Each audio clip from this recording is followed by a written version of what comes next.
Professora, a senhora acabou de dizer que é muito importante a gente definir e conhecer o que é bem, o que é mal.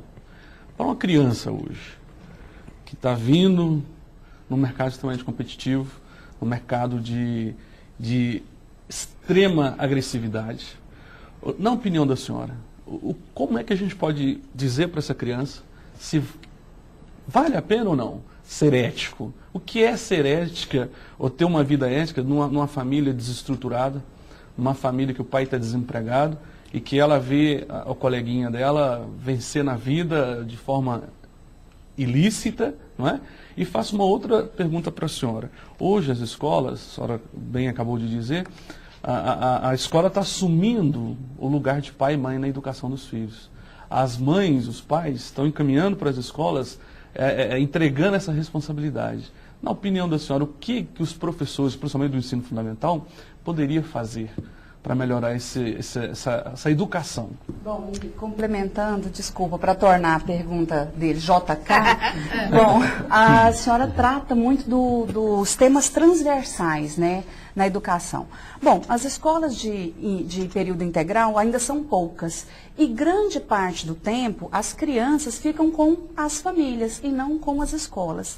Então, a criança, às vezes, ela até tem a ética trabalhada dentro da escola, ela é vista sob um ponto de vista biopsicossocial e espiritual, inclusive em algumas unidades de ensino, mas a maior parte do tempo ela fica com a família. Como é que, ou sozinha, né? Como é que faz para trabalhar essa questão ética, às vezes numa criança que está num ambiente de violência, de desagregação familiar, né? Os temas transversais, da forma como eles são tratados hoje, desde há 10 anos, é suficiente ou passaria por alguma mudança, na opinião da senhora? Bom, olha só. Eu, antes de responder o que vocês estão me perguntando, eu gostaria de fazer uma reflexão a respeito da natureza da pergunta.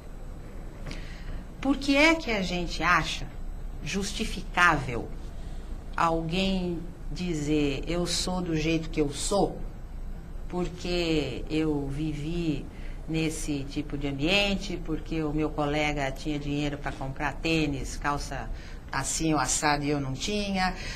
A gente está corroborando esse tipo de resposta. Então, essa é uma primeira providência. A gente deixar de achar normal que as pessoas se sintam absolutamente infelizes porque não têm acesso a bens de consumo. Então, essa é uma primeira questão muito importante, porque há muita política pública, inclusive, que confunde o conceito de cidadania com o conceito de consumidor.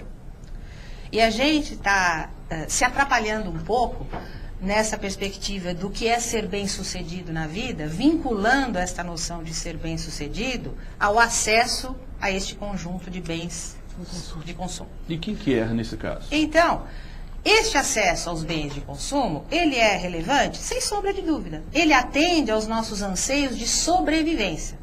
Então, desde que surgiu a humanidade, nós precisamos ter um abrigo, tá? Então, hoje, nós estamos aqui dentro de uma caverna muito bem equipada, com ar-condicionado, etc, etc. Mas a gente continua procurando isso. Um abrigo, um lugarzinho para morar. Alguma coisa para eu vestir, para me proteger do frio, da chuva, do sol. Tá? Uma forma de eu me locomover, de eu sair daqui e chegar lá, tá? Em vez de eu ir a pé ou de eu arrastar uma carroça, eu estou num ônibus ou um metrô, mas é o mesmo anseio de locomoção.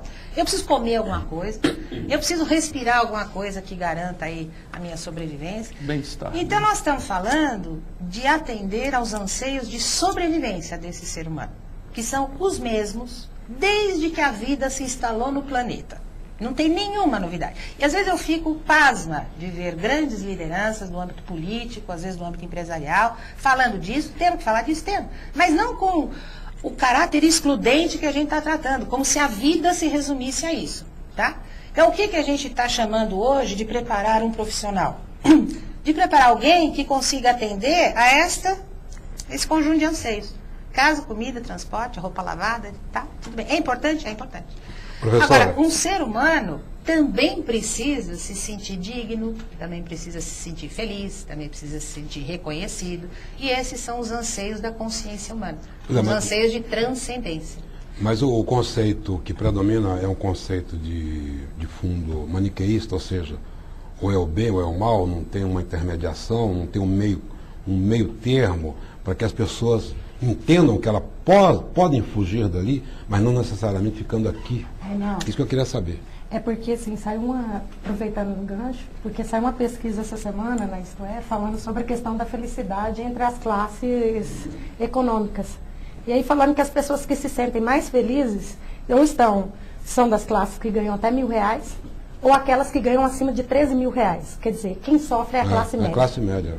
Então, quer dizer, por que existe esse anseio? A gente participa e não participa. Eu quero chegar, eu acho que é a questão do potencial. Você tem um grande potencial, mas parece que as oportunidades não acompanham os grandes potenciais. Porque a gente elege meia dúzia de oportunidades e ignora as demais.